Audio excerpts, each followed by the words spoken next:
स्वागत है आपका घूमो बुंदेलखंड में। तो हमने किया बढ़िया राजस्थान का जो रेगिस्तान का जहाज कहा जाता है, ऊंट की सवारी। इसके बाद आपको लेके चलते हैं जल महल। जल महल का एक ऐसा इतिहास है जो आपको जानना बहुत जरूरी है। तो हम जयपुर के उस सागर झील के किनारे, झील के अंदर जल महल स्थित है। हम जल महल के बारे में आपको बताएंगे। इसके पहले हम आपको बता दें कि यहाँ जब आप पहुँचते हैं तो यहाँ कई तरह तरह के आपको चीजें मिलेंगी, जो पहन पहन के आपको फोटो खिंचवाने का अवसर मिलेगा। बहुत से लोग यहाँ पर जाके फोटो खिंचवाते हैं। तो वहाँ का नया नया कपड़े जो भी हैं वहाँ के जैसा होता है पहनावा, वहाँ के पहन के वो सब चीज करते हैं और फोटो खिंचवाते हैं। ऊँट की सवारी भी करते हैं जैसे कि हमने किया है। इसके बाद हम आपको दिखा रहे हैं जल महल। जल महल का इतिहास ऐसा है कि जल महल जयपुर में घूमने के लिए शीर्ष स्थानों में से एक है। इसका कोई रिकॉर्ड इतिहास में नहीं है। इसे किसने या कब बनवाया था, हालांकि ये लोकप्रिय है, इसे माना जाता है। महाराजा सवाई प्रताप सिंह ने 1999 में अपनी बतख शूटिंग यात्राओं के दौरान शिकार लाज के रूप में काम करने के लिए जल महल का निर्माण कराया था। ये जल महल है, इसमें 5 मंजिला इमारत है जो कि नीचे भी है। तो इसका बहुत अच्छा रहस्य है और बहुत अच्छी चीजें हैं इसमें। जब आप यहाँ पर जाएंगे घूमने के लिए तो एक आपको ऐसा स्थल मिलेगा जो कि जल देख सकते हैं, पूरी सागर झील बनी हुई है, इसके बीचों बीच है। पर यहाँ पर कोई जा नहीं सकता है, बोटिंग जरूर होती है पर इसके अंदर तक कोई प्रवेश नहीं कर सकता है क्योंकि ये पूरी तरह से पानी में डूब चुका है। तो जल महल की ये खास बात है। और जल महल के ये बाहर ये जो चीजें लगी हुई हैं, यहाँ पर तमाम लोग अपना मनोरंजन करते हैं। और जो है इसमें बहुत सारी चीजें हैं। तो ये मैं बता दूं, ये सबसे बड़ी बात है कि यहाँ पर जो दूर दराज से लोग आते हैं वो भी यहाँ का लुत्फ उठाएं।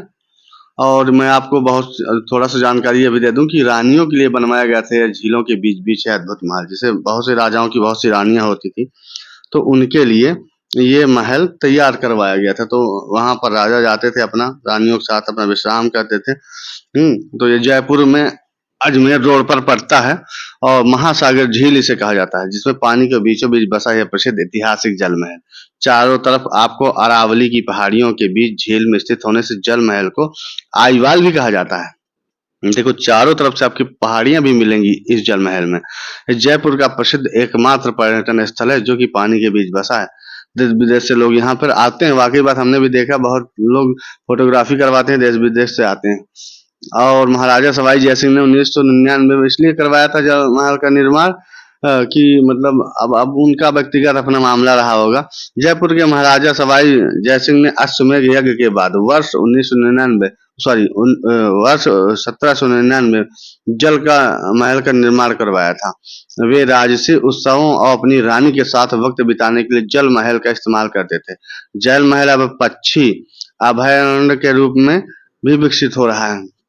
सबसे पहले भैया देखिए, पहले क्या होता था कि राजा राजा महाराजा थे तो वो अपनी रानियों के साथ एक ऐसा स्थल चुनते थे जहाँ पर कोई आक्रमण न कर सके। तो ये पहाड़ियों के बीचों बीच था और अगल बगल तो आप समझ ही सकते हैं कि लोग उनके अपने रहते होंगे। जल महल मध्यकालीन महलों की तरह मेरा राबों, बुर्जों और छतरियों एवं सीढ़ीदार जीनों से युक्त 2 मंजिला वर्गाकार भवन है।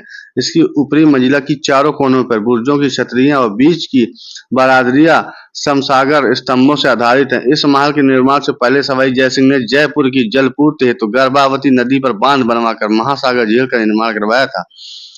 इसके निर्माण के लिए राजपूत शैली से तैयार कई नौकाओं की मदद ली गई। यहाँ की नर्सरी में करीब 1 लाख से अधिक वृक्ष लगे हैं। यहाँ नर्सरी भी है भैया। जल महल अब पक्षी महल के नाम से भी जाना जाता है रूप में विकसित हो रहा है।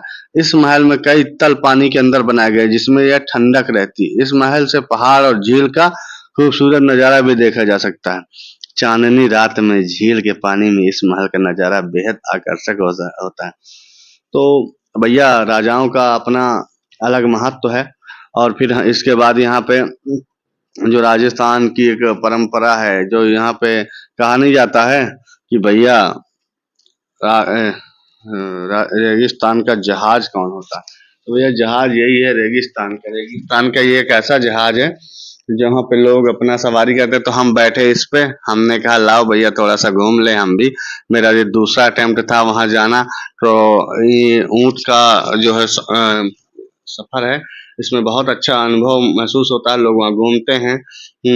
वैसे जीव जंतुओं के ऊपर बैठना नहीं चाहिए, पर अब क्या करें, वहाँ की चूंकि ऐसी परंपराएं हैं कि अच्छा लगता है घूमने में। तो हम फिर ऊँट की किया सवारी, और फिर जाके हम ये बाबा जी हमको घुमा रहे थे। अब घुमाने के बाद ये हमको वापस भी लेके आएंगे। तो ये मुश्किल से 100-200 मीटर ही घुमाते हैं, और इनका चार्ज 200-300 रुपया होता है। तो मैं आपको बता दूं कि यहाँ पर आप जब भी जल महल में जाएं तो 200 रुपया दे के आप यहाँ का अनुभव और लुत्फ उठा सकते हैं। तो ये ऊँट का हमने किया सवारी, और बहुत अच्छा था। पहाड़ियों के बीचों बीच ये स्थल है जल महल। तो यहाँ पर तमाम लोग आते हैं पर्यटक और घूमते हैं। तो दोस्तों जिसको भी जाना है वो हमारे यहाँ कमेंट करें, जो भी जानकारी